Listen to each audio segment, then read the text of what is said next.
d'embarquer, d'installer des permanences de jeu. Des permanences complètes pour vérifier votre jeu. Mais il peut aussi, on pourrait jouer bien sûr sur Internet. Vous pouvez aussi récupérer des permanences de RAE et voir comment ça s'est passé au travers de votre jeu. Est-ce que votre logiciel, est-ce que votre série de numéros a eu des écarts? Est-ce que vous avez l'habitude de jouer à rencontrer des écarts fastidieux, longs, etc. Eh bien ça, vous allez pouvoir le découvrir avec le logiciel Serial Killer.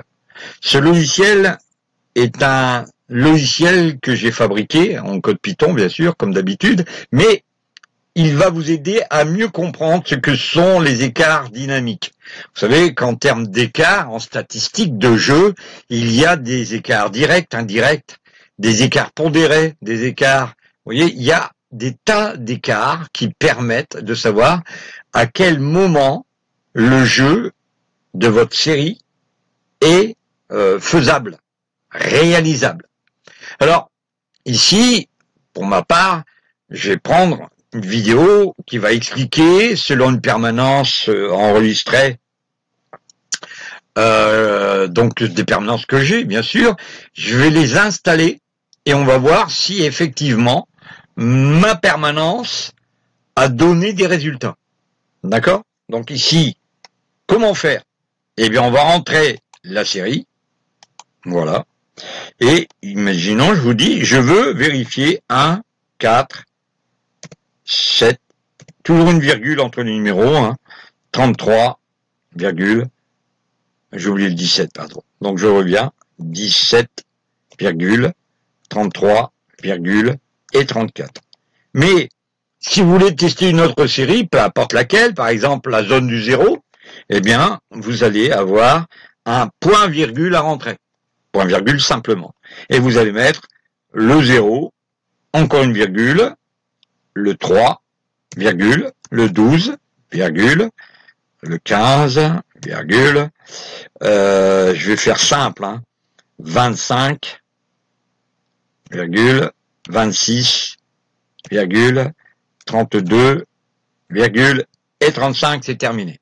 On n'embête plus son monde avec ça, ça y est, c'est fait, c'est réglé, il n'y a pas besoin de s'en embêter, tout va bien. Donc ici, on peut maintenant rentrer un fichier, peu importe. Donc là, moi, j'ai été voir les permanences de...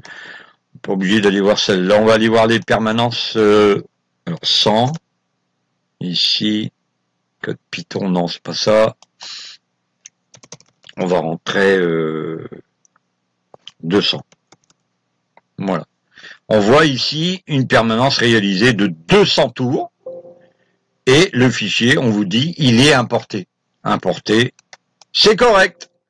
Donc, on vous dit, quand vous avez importé votre fichier, que dans les 200 tours, le seuil actuel de la permanence est actuellement à 9. L'écart actuel, qui est à 9 maintenant, eh bien, il faudrait peut-être jouer.